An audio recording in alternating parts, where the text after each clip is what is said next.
Questions about anything on the homework last night? We dealt with imaginary solutions. The idea of imaginary solutions and working through rational root theorem with imaginary solutions, and then trying to find the polynomial function with the rational solutions. Any questions you have about any of the problems? Solutions, I think, hopefully were provided for you. Hopefully.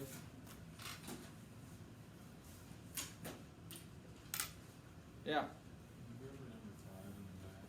Number 5 on the back.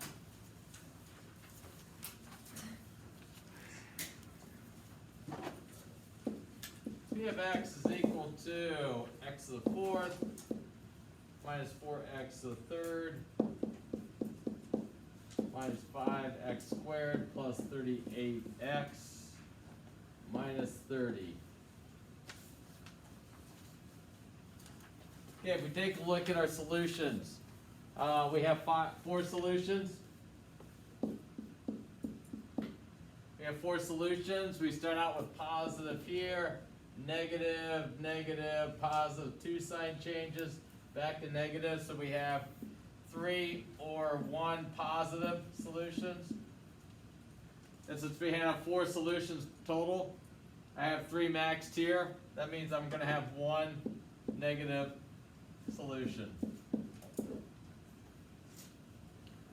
Okay, once again, you can just use your mathematics to be able to find that. You can put in negative x for x if you want. I think that's called Descartes' rule.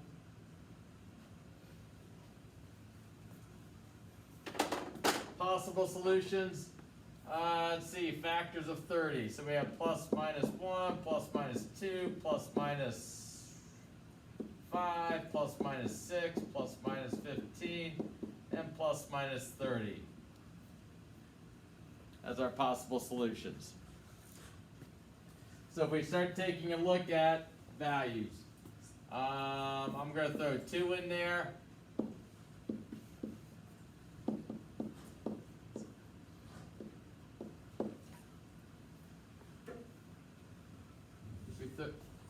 Yeah. Isn't 3 and 10? Oh, 3 and 10. My bad.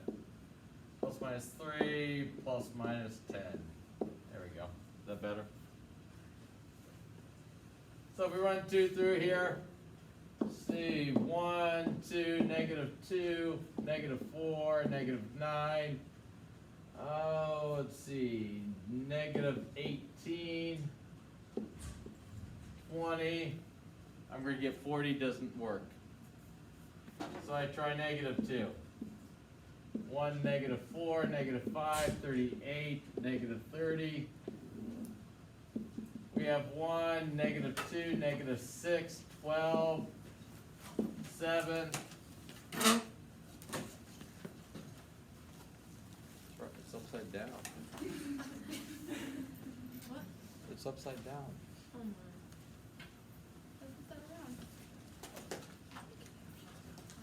Let's see, negative 14. That gives me 22 or 24. Negative 48, that's not going to work either. So I go to my 3. Does 3 work? Does negative 3 work? I'll go negative 3 then. Negative 3, 1, negative 4, negative 5, 38, negative 30.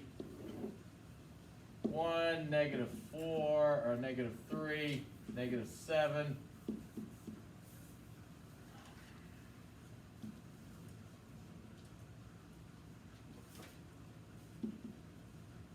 $21, 16, negative 48, negative 10, 30, 0. So that works. Did I do 2, negative 2 correct? Did either of those work? All right.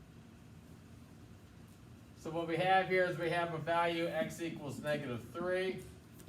That works. We have a factor x plus 3. Let's see. 3, negative 3 don't work. 2, negative 2 don't work.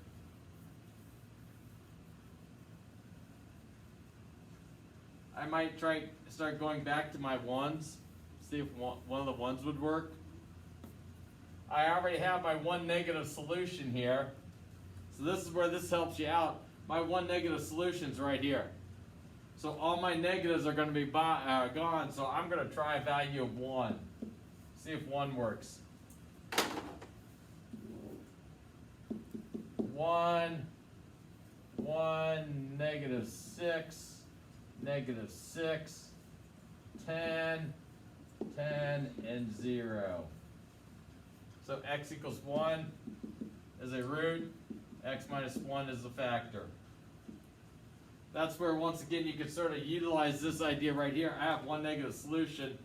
So if I'm going to choose between positive and negative 1, I already have my negative here. I'm not going to have another negative. So my factors, see, we have x plus 3, x minus 1, x squared minus 6x plus 10 equal to 0. So I look to factor this. Well, it's not factorable. I have 2 and 5, don't add up to negative 6. 1 and 10, don't add up to negative 6. So, I had to find other methods of solving this. When I see this is 1 and this is an even coefficient, I could use the quadratic formula if I wanted to. But when I see this one's even, I tend to go with completing the square. X squared minus 6x plus a blank is equal to negative 10 plus my blank. Taking your 10 over to the other side. Taking negative 6 divided by 2. And then squaring it. It gives me negative 3 squared, which is 9. And 9. X minus 3 quantity squared is equal to negative 1. Take the square root of both sides. So we have x minus 3 is equal to plus or minus I. And then add 3 to both sides. So I had two imaginary solutions. 3 plus or minus I. Just have to work yourself through the mathematics of it.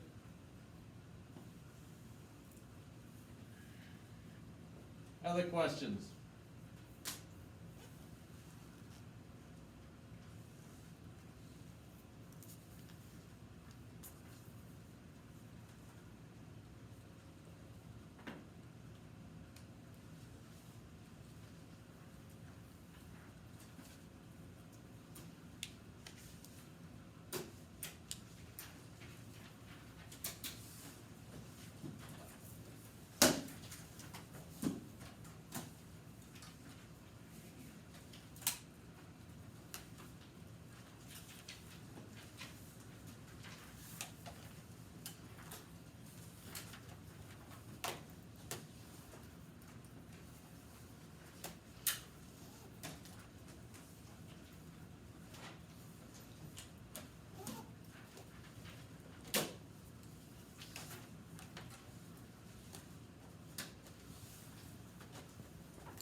Today we're going to work with vertical, horizontal asymptotes. We're going to look at x and y intercepts. We're going to graph rational expressions.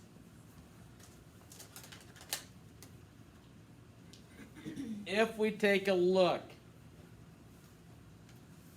at the function f of x equals 5 over x minus 5, and I ask you to determine what is the domain. What is the domain?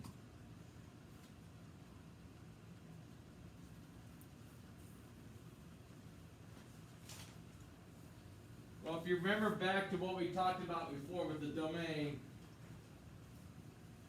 those are your usable x values. What are the usable x values that we have there? Well, what values do we have to eliminate? I have 5x over x minus 5.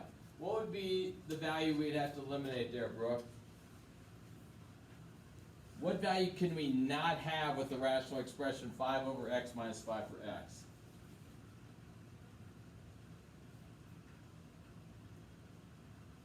I'm sorry, it's not making sense in my brain. Well, if I have a rational expression there, okay, what value are we not allowed to have in our rational expression? What value do we have to eliminate or have to worry about? If I just have some sort of rational expression, what value do we have to eliminate? What value can we not have with a fraction? 0 0 on the bottom. Can't have 0 on the bottom. So if we take a look at my rational expression, if I have a rational expression,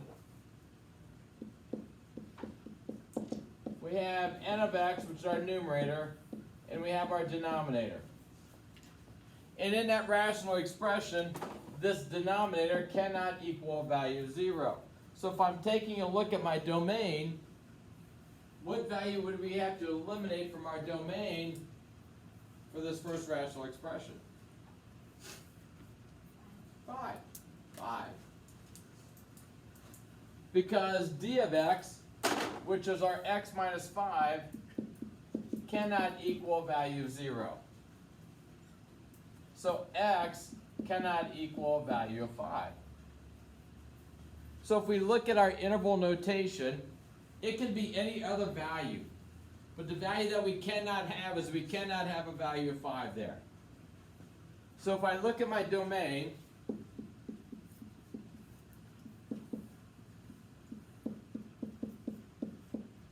we can go positive to negative infinity, and x cannot equal the value of 5.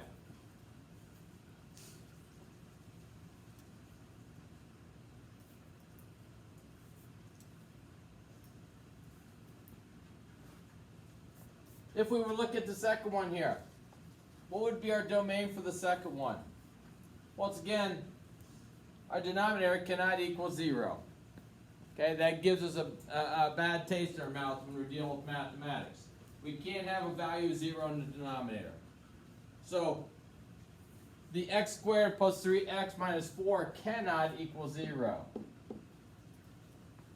Well, we want to solve that. Well, how do we solve that? We can factor it down.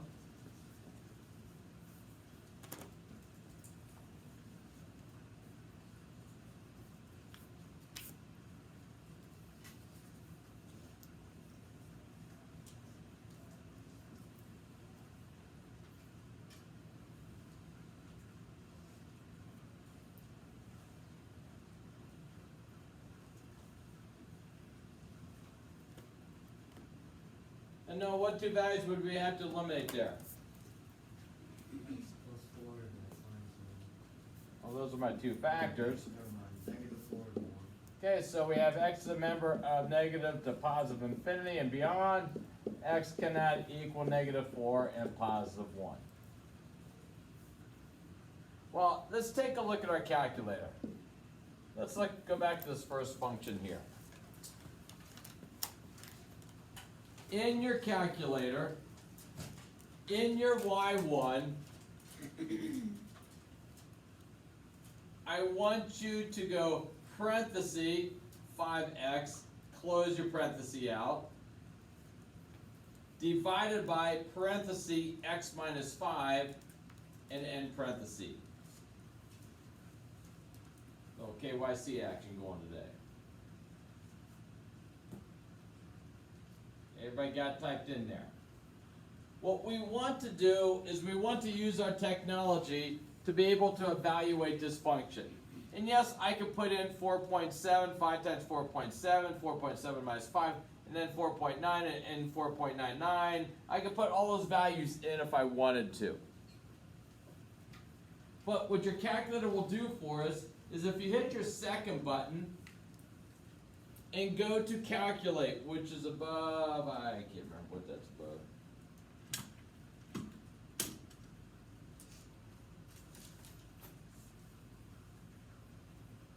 You go to second and calculate, which is above your trace button.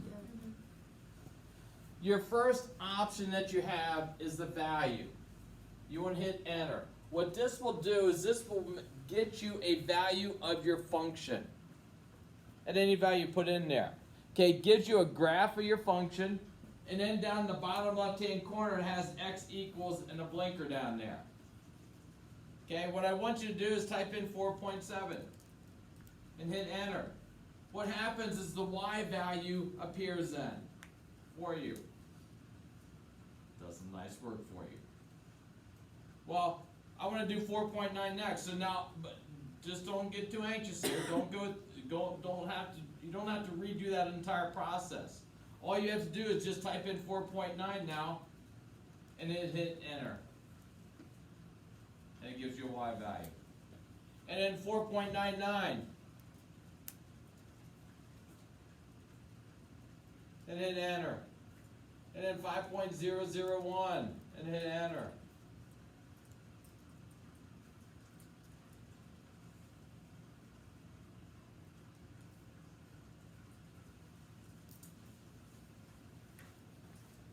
As I go from here to here, down to here. Abby, what's our values? 4.7 is what? Negative 78.3. And 4.9. Negative 245. And then 4.99. Negative 2,495. And 5.01. 25,005. Like, yeah, it's just If you would type in 4.9999, type in 4.99999, throw five nines in there, and hit enter. You start getting a really big number towards the negative world. Well, what is occurring on the graph here? My y value keeps on getting bigger and bigger and bigger negatively, or bigger and bigger and bigger positively, which is what happens when I'm coming in from 5.001. Well, what occurs on our graph is what we call an asymptote. An asymptote is a line that is approached by the graph of a function but never crossed. A line that is approached by the graph of a function but never crossed.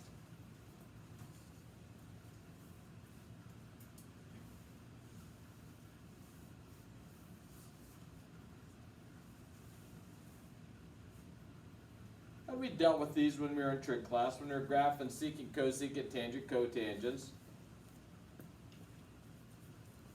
And this one in specific is more of a vertical asymptote. Occurs at the value of the domain that are excluded. They will occur at the value of the domain that's excluded.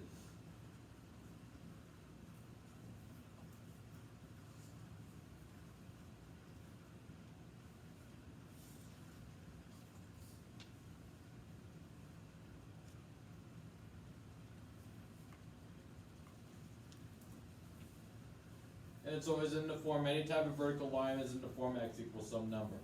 So if I take a look at my first graph up here, my first function, I'm going to get a vertical asymptote at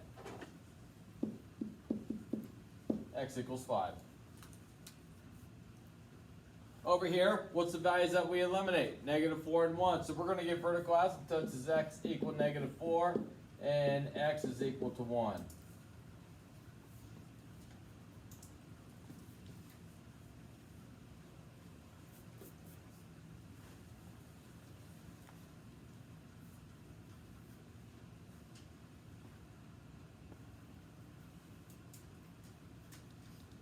We've already dealt with the x-intercept. It's a value at which the graph, it's a value at which the graph of the function crosses the x-axis. We've been there. That's where f of x is equal to 0. Well, when we're talking about a rational expression, we have n of x and we have d of x. What makes a fraction equal to 0 is when the numerator is equal to 0. 0 divided by 5 is 0. 0 divided by 10 is 0. 0 divided by square root of 3 is still 0. 0 divided by negative 15 is 0. 0 divided by pi is still 0. So if we take a look at our rational expression, we have our numerator. When we have our numerator equal to 0, that's where we're going to get x-intercepts. My denominator, where that's equal to 0, that's where we're going to get vertical asymptotes.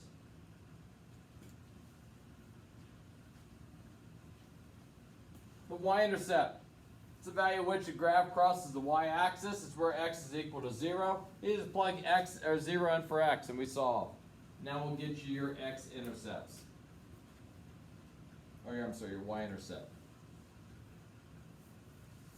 And we've been there, done that already. Horizontal asymptote.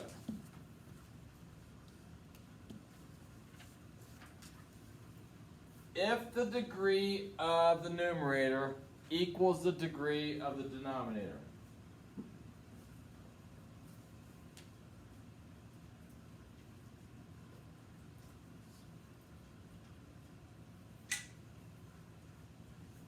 If the degree of the numerator equals the degree of the denominator.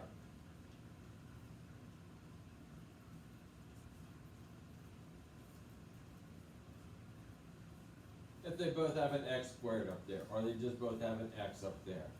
Top and bottom both have an x, or both are an x squared, or both are an x cubed.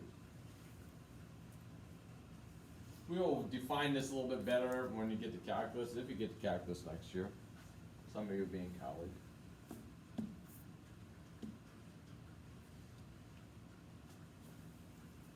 The horizontal asymptote is going to be in the form y equals some rational expression, the leading coefficient of the numerator divided by the leading coefficient of the denominator.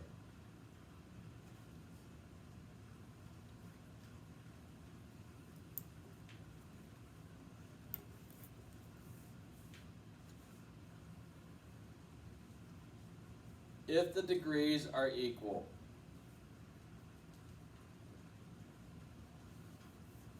We will get a horizontal asymptote at the leading coefficient of the numerator divided by the leading coefficient of the denominator.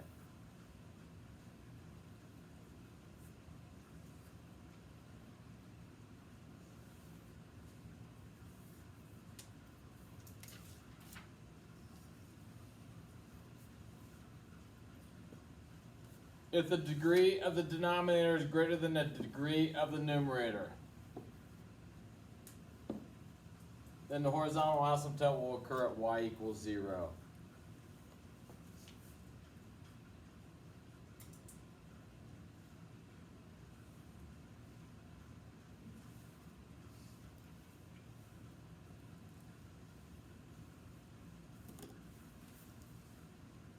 If the degree of the numerator is greater than the degree, the degree of the denominator is greater than the degree of the numerator. Then we have a horizontal asymptote at y equals 0.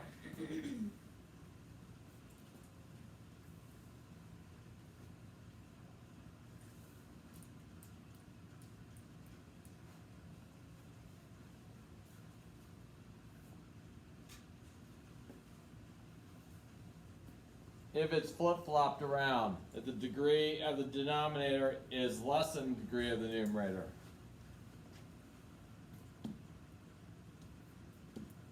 there is no horizontal asymptote, but there will be what is called an oblique asymptote. And don't worry, we'll spend today and we'll spend on Monday also going through graphs of these. As you start to go through this, it's not, there's a lot of stuff here, but familiarity with it, it'll go a little bit smoother for you. So if the degree of the denominator is less than the degree of the numerator, there's no horizontal asymptote, but there'll be an oblique asymptote.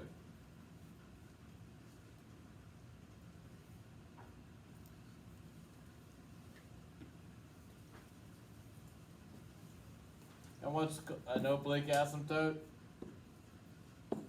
It is a slanted asymptote. It is a slanted asymptote. It will have a slope, it will have a y-intercept.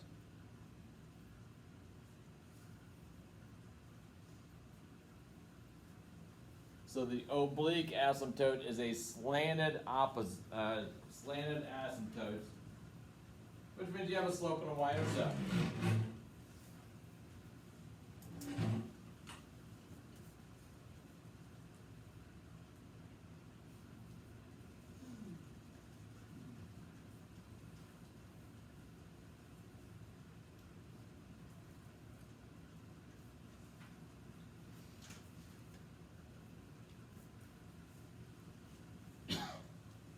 So if you have a rational expression, you're going to have vertical asymptotes, you're going to have either a horizontal or an oblique asymptote.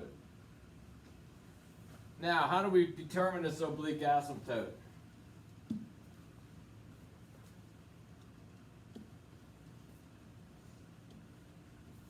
It is the quotient of the division of the rational expression. It is the quotient of the division of the rational expression.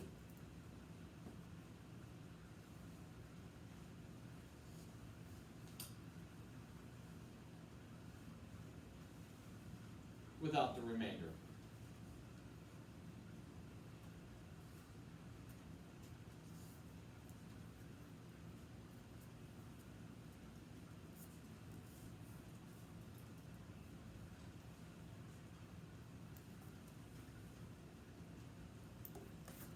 Whatever your answer is without the remainder is your oblique asymptote. And this sort of reverts back into what is called limits that we'll talk about in calculus next year. And we'll redefine, not really redefine, but we'll re-examine these asymptotes as we go through the calculus world and looking at the idea of limits. But for right now, this is enough for us to survive.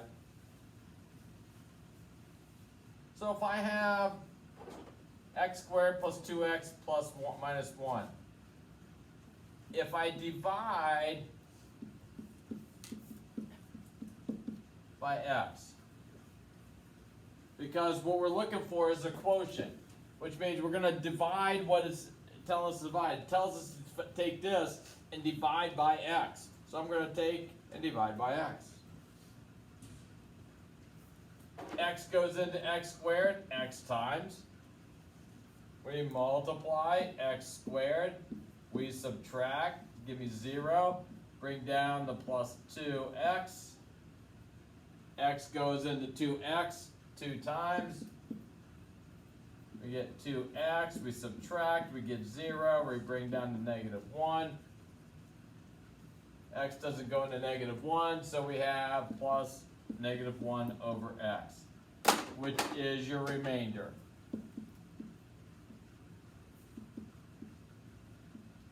This is your remainder.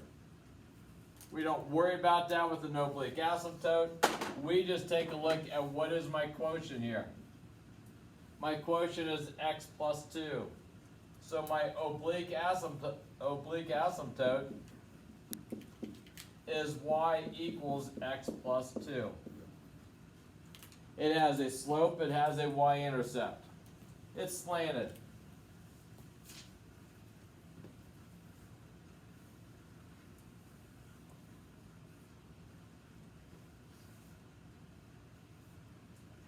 Now, we can use long division if we wanted to, and if I'm dividing by x minus 1, I can use synthetic division.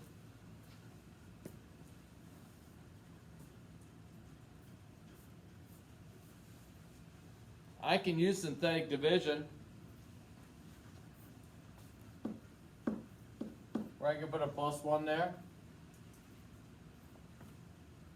2, 1, -3. Or if I want to use long division, that would be fine too. Either way is fine. If I want to use synthetic, that's fine. Go ahead and divide it synthetically.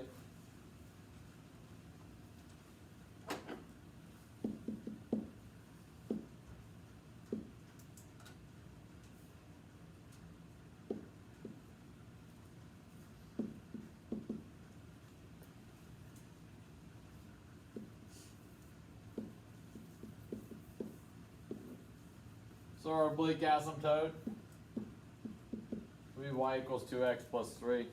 Really wouldn't, but for our purposes, it's fine. if we would look to graph this right now, all you would get would be a line y equals 2x plus 3. But it serves the purpose. All right, just take a look at some problems.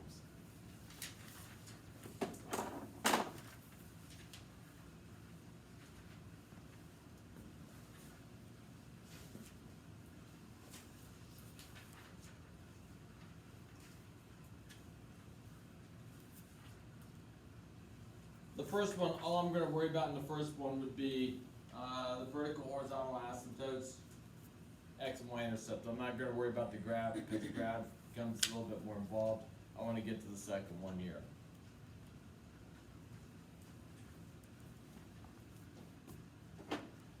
What is the values that we cannot have? What would be our exclusion values from the domain, or for the domain here? Nikki? 2, and also negative 2.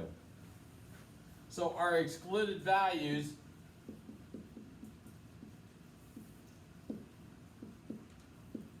is what makes our denominator equal to 0, which is x squared minus 4. So we have vertical asymptotes at x equals 2 and negative 2.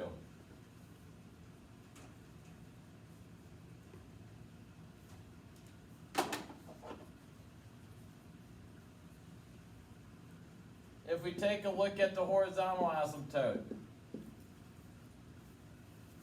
we evaluate the degree of the numerator and degree of the denominator. Well, what's the degree of the numerator, Kirsten?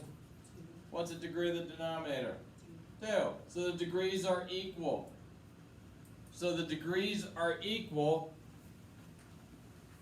So we have a horizontal asymptote at y equals the degree of the numerator, or the leading coefficient of the numerator, which is 1, over the leading coefficient of the denominator, which is 1. So we have y equals 1.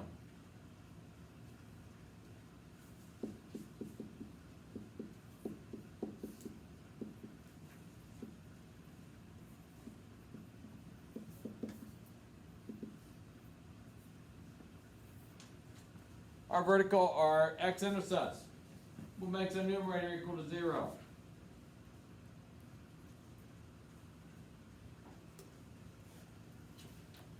So we look at the numerator. We can factor that down.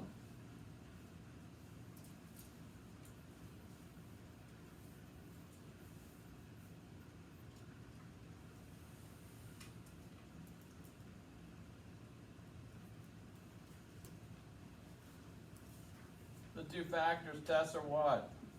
X minus 4, x plus 1.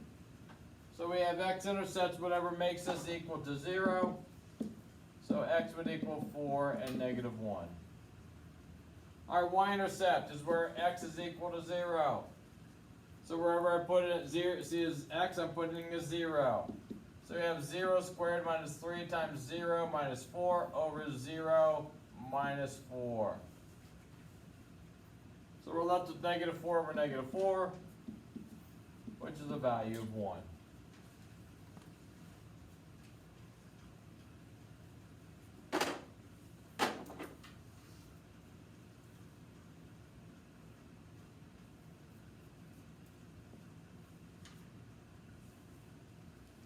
Take a look at the second one.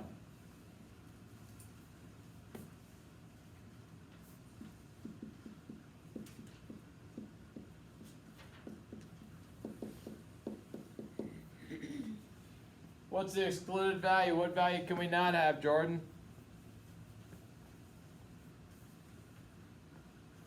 What can we not have? 2. So we have a vertical asymptote at x equals 2. If we take a look at the horizontal asymptote, well, the degree of the numerator is greater than the degree of the denominator. Is there going to be a horizontal asymptote? No. But we get an oblique asymptote. So to find, we have no horizontal asymptote, but but we have oblique. So we can take 2 and divide this into x squared, oopsie, x squared. So we have a coefficient of 1, -3, and -4. So if we run this through, we go to 1, 2, -1, -2, -6.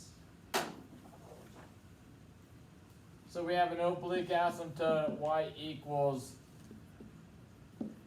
x minus 1. And the remainder we don't worry about. This is my remainder here.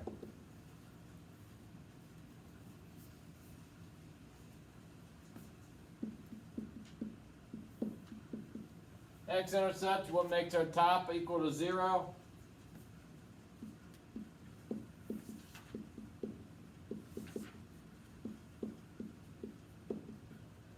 That factors to x minus 4, x plus 1. So we have values of x equals 4 and -1. And my y-intercept, x is equal to 0, so I put 0 in for all my x's, so I'm left with -4 over -2, or a value of 2. Sorry, I'm trying to get through it here.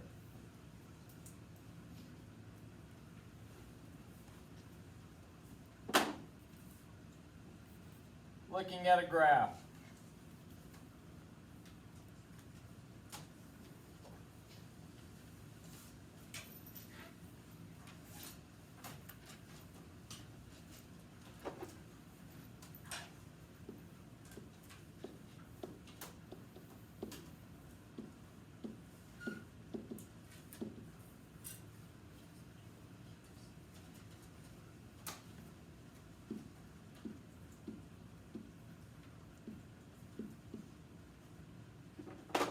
We have a vertical asymptote at x equals 2.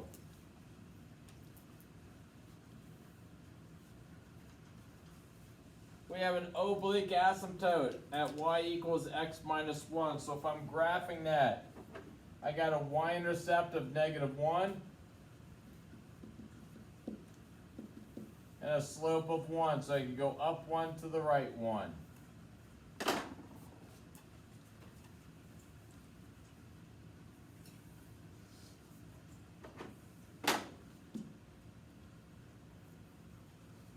So we have our oblique asymptote. We have a y-intercept at 2.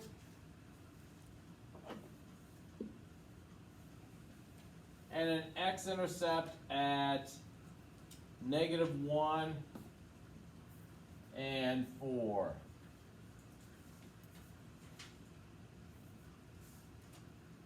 My intercepts will guide me. I need to be asymptotic here.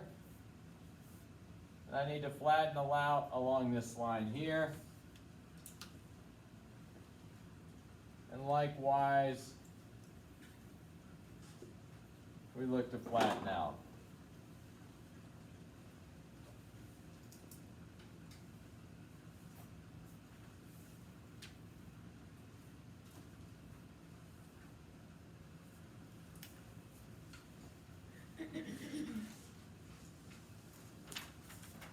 We will spend the second day on this, so don't worry. Monday we'll come in, we'll use these as our notes.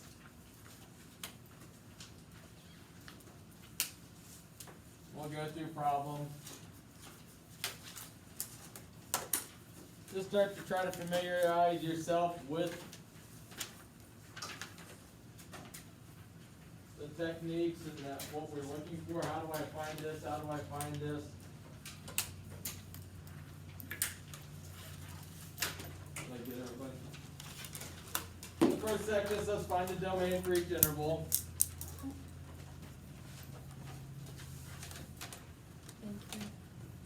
Second one, where would be the location of the vertical asymptotes?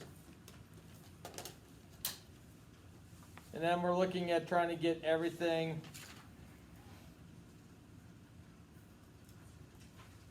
and get a graph down.